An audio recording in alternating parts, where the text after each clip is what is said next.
Hi beautiful people, welcome back to my channel. This is Priceless Clean Makeover, your one-stop beauty blog. So on today's video, I'll be teaching us how I achieve this flawless soft glam pink look. So if this is what you're interested in, kindly watch to the end. And if this is your first time of seeing my videos, thank you for stopping by. Please do not make it your last. Subscribe, like, comment, and let me also know your views on the comment section. And to my old subscriber, big shout out to you. Alright, let's get right into it. So I started off with trimming and carving her brows. This is a very vital part of the skin prep because you cannot skin prep before you carve the brows. So you take it professionally step by step and one after the another. So I carve the brows and trim it, as you can see. Then after that, I'll be cleaning the face thoroughly with my CPD micellar water to remove oil and dirt, also debris from the hair brows I just carved. And make sure I clean the face very well. Then after that, I'll be applying my Dr. Rashell vitamin C serum. If you know me before now, you know that I love this skin prep routine. So I'll be applying it all over the face and allow it to dry. Then apply my Sod Cream moisturizer all over the face, especially under the eye, to make the eye hydrate very well. Once that is dry, I will be applying my Adventure Sweat Block on the T-zone areas to stem the oil or to block the heat. As you can see, I use my hand to make that sink in.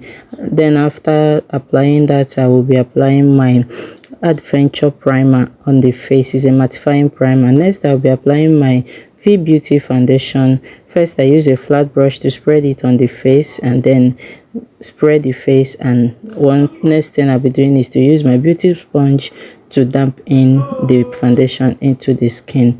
While doing this, you make sure you blend one part at a time. After that, I will spray in the face and allow it to sink in. Once that is done, I'll be applying my CPD powder blush. I like doing this when I'm still applying my creamy products. So I apply it on the chin bone, a little bit on the tip of the nose, and then blend it in very well. You can see I blend upwards and not downwards. You have to make it accentuate the cheek. After that, I will be applying my highlight using my Spotless Pro Concealer to apply on the 5 makeup highlighted areas, which are the forehead, the bridge of the nose, under eye, above the lip, and the jaw. Then I'll be blending that in right there. So for my highlighting, I'm using a 2-shade lighter Pro Concealer to highlight the face. So once you are blending your highlighting, you make sure you blend light-handedly, not too in that you can't see the product anymore, not too light that you have to leave in harsh lines. So I'm blending it in, making sure to remove harsh lines in between.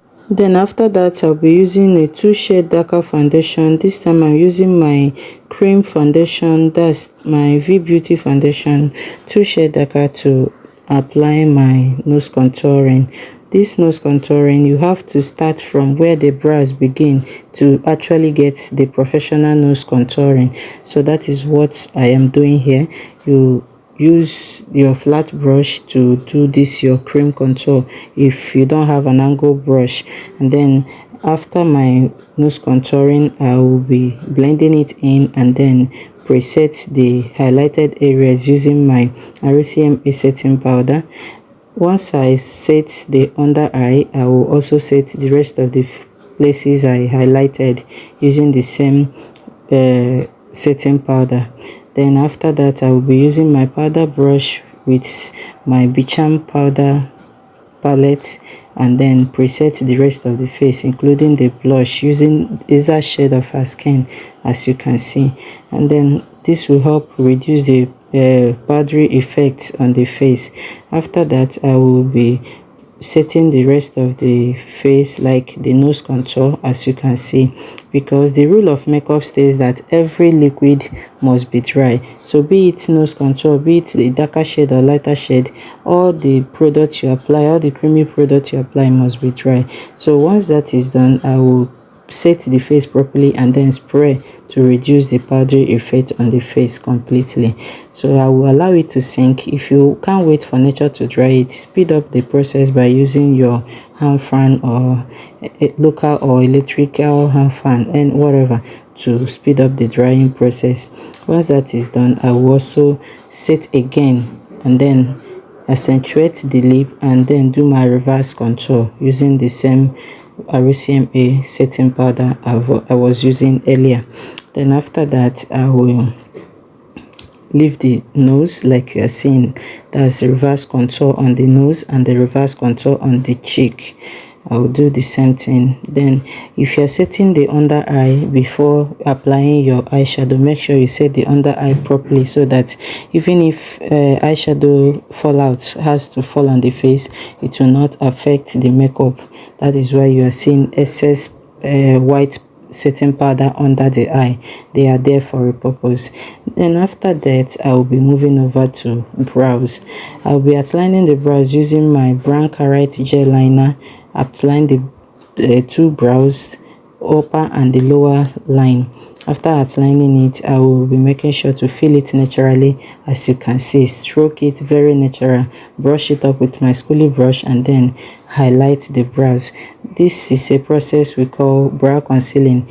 You can conceal the brows using a lighter pro concealer, but then you might make mistake. To avoid any mistake of sort, use that same pro concealer shade you used in highlighting the face to also highlight the brows. All in the same. They are called brow concealing or brow highlighting at this point. So I will just use that same shade I use in highlighting the face to highlight the brows. Then use my blending brush to blend that in seamlessly. Once that is blended, I will preset it and make sure it is properly dried, as you can see.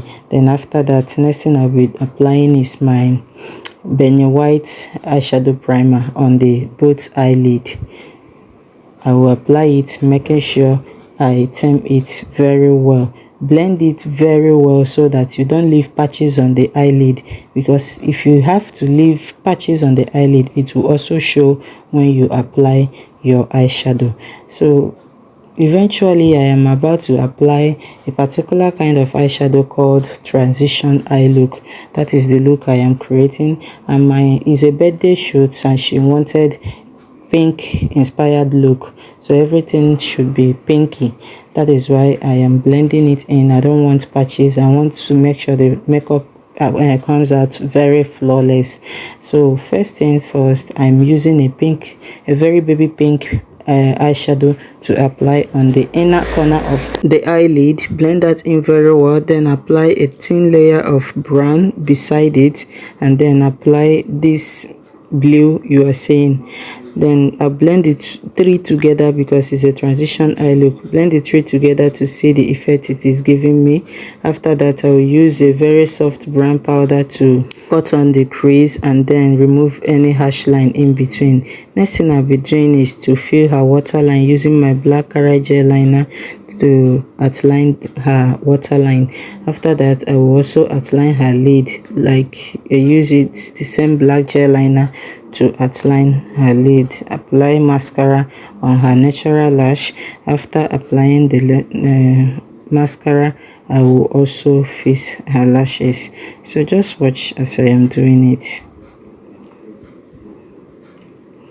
Lest I forget, filling the waterline could be very messy because if that's the first time for your client, the person might tear up. So once you are doing this, you make sure you be very careful and explain the process to your client or model. That way you avoid her crying and messing up the makeup along the way. So after applying the mascara on her natural lash, I will apply both on the upper and the lower lash, and then it will add volume to the eyes like you are seeing it. And make sure that I don't leave any mascara patches on the eyelid, and that will be adding a volume on the eyelid. So once that is done, I will allow it to dry, and then I will fix her false lashes. So I adjusted her lashes and she teared up, as you can see, but not to worry, that will be taken care of.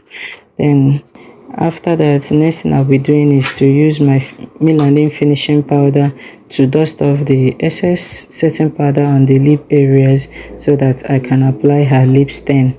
I got this my powder brush very newly and I love the effect it's giving. So for my lip stain, I'm going to be using Coffee 33 shade of Avour lip stain, my all-time favorite, to outline the upper and lower lip. Then I use a pink.